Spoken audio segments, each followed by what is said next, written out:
16 Accords of Madness, Book 12. Malacath's Tale.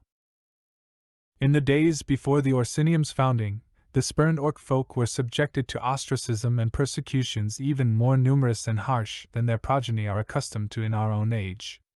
So it was that many champions of the Orsimer traveled, enforcing what borders they could for the proliferation of their own people.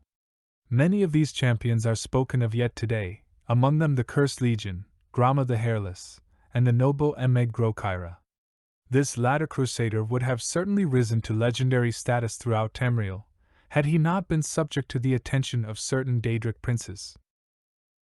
Emeg Grokyra was the bastard son of a young maiden who was killed in childbirth. He was raised by the shaman of his tribe, the Grillikamog, in the peaks of what we now call Normar Heights. Late in his 15th year, Emeg forged by hand an ornate suit of scaled armor, a rite of ascension among his tribe. On a blustery day, he pounded the final rivet, and draping a heavy cloak over the bulky mantle, Emeg set out from his village for the last time. Word of his exploits always returned home, whether defending merchant caravans from brigands or liberating enslaved beast folk. News of the noble orc crusader began to grace even the lips of Bretons, often with a tinge of fear. Less than 2 years after ascending to maturity, Grokyra was making camp when a thin voice called out from the thickening night. He was surprised to hear the language of his people spoken by a tongue that obviously did not belong to an orc. "Lord Kyra," said the voice, "tales of your deeds have crossed the lips of many, and have reached my ears." Peering into the murk, Emeg made out the silhouette of a cloaked figure, made wavy and ephemeral by the hazy campfire. From the voice alone he had thought the interloper an old hag, but he now decided that he was in the presence of a man of slight and lanky build, though he could discern no further detail. "Perhaps," the wary orc began, "but I seek no glory. Who are you?"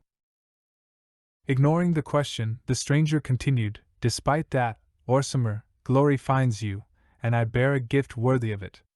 The visitor's cloak parted slightly, revealing nothing but faintly glinting buttons in the pale moonlight, and a bundle was withdrawn and tossed to the side of the fire between the two.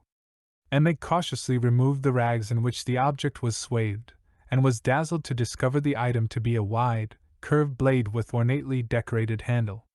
The weapon had heft, and Emeg realized on brandishing it that the elaborate pommel disguised the more practical purpose of balancing the considerable weight of the blade itself.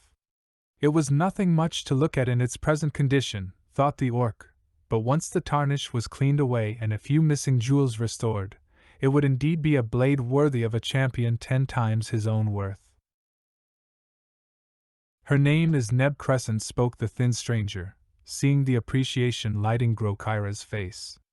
"I got her for a horse and a secret in warmer climes, but in my old age I'd be lucky to even lift such a weapon. It's only proper that I pass her on to one such as yourself. To possess her is to change your life forever." Overcoming his initial infatuation with the Ark of honed steel, Emeg turned his attention back to the visitor. "Your words are fine, old man," Emeg said, not masking his suspicion, "but I'm no fool. You traded for this blade once, and you'll trade for it again tonight. What is it that you want?" The stranger's shoulders slumped, and Emeg was glad to have unveiled the true purpose of this twilight visit. He sat with him a while, eventually offering a stack of furs, warm food, and a handful of coins in exchange for the exotic weapon. By morning, the stranger was gone. In the week following Emeg's encounter with the stranger, Neb Crescent had not left its scabbard. He had encountered no enemy in the woods, and his meals consisted of fowl and small game caught with bow and arrow. The peace suited him fine, but on the 7th morning, while fog still crept between the low-hanging boughs, Emeg's ears pricked up at the telltale crunch of a nearby footfall in the dense snow and forest debris. Emeg's nostrils flared, but he was upwind. Being unable to see or smell his guest, and knowing that the breeze carried his scent in that direction, Emeg's guard was up, and he cautiously drew Neb Crescent from its sheath. Emeg himself was not entirely sure of all that happened next.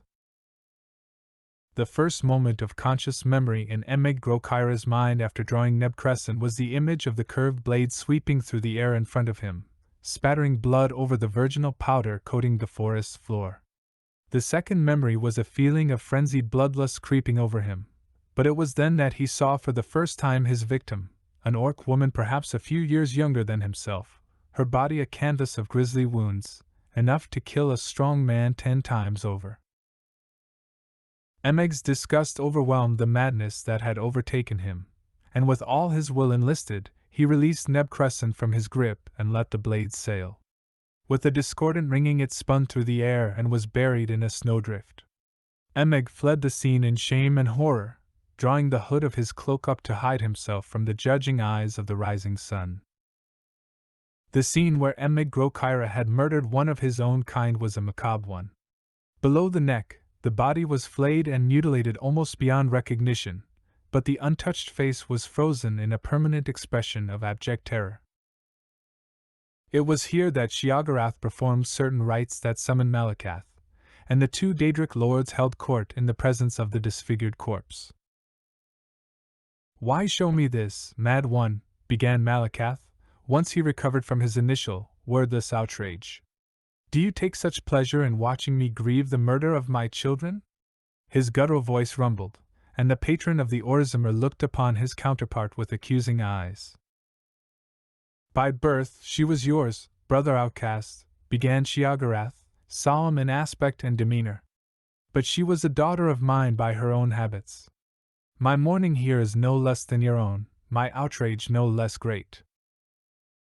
"I am not so sure," grumbled Malacath, "but rest assured that vengeance for this crime is mine to reap. I expect no contest from you. Stand aside."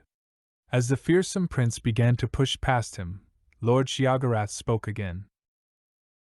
"I have no intention of standing between you and vengeance. In fact, I mean to help you. I have servants in this wilderness, and can tell you just where to find our mutual foe. I ask only that you use a weapon of my choosing. Wound the criminal with my blade, and banish him to my plane, where I can exact my own punishment. The rights of honor killing here belong to you." With that, Malacath agreed, took the wide blade from Sheogorath, and was gone. Malacath materialized in the path of the murderer, the cloaked figure obscured through a blizzard haze. Bellowing a curse so foul as to wilt the surrounding trees, the blade was drawn and Malacath crossed the distance more quickly than a wild fox. Frothing with rage, he swung the blade in a smooth arc which lopped the head of his foe cleanly off, then plunged the blade up to its hilt in his chest, choking off the spurts of blood into a steady, growing stain of red bubbling from beneath the scaled armor and heavy cloak. Panting from the unexpected immediacy and fury of his own kill, Malacath rested on a knee as the body before him collapsed heavily backwards and the head landed roughly upon a broad, flat stone. The next sound broke the silence like a bolt. "I'm sorry," sputtered the voice of Emeg Grokyra. Malacath's eyes went wide as he looked upon the severed head, seeping blood from its wound, but somehow kept alive. Its eyes wavered about wildly, trying to focus on the aspect of Malacath before it. The once proud eyes of the champion were choked with tears of grief, pain, and confused recognition. To his horror, Malacath recognized only now that the man he had killed was not only one of his Orzamer children, but very literally a son he had blessed an orc maiden with years hence. For achingly long moments the two looked upon each other, despondent and shocked. Then, silent as oiled steel, Sheogorath strode into the clearing. He hefted Emeg Grokyra's disembodied head and bundled it into a small, grey sack. Sheogorath reclaimed Neb Crescent from the corpse and turned to walk away. Malacath began to stand, but kneeled again, knowing he had irreversibly damned his own offspring to the realm of Sheogorath, and mourned his failure as the sound of his son's hoarse pleas faded into the frozen horizon.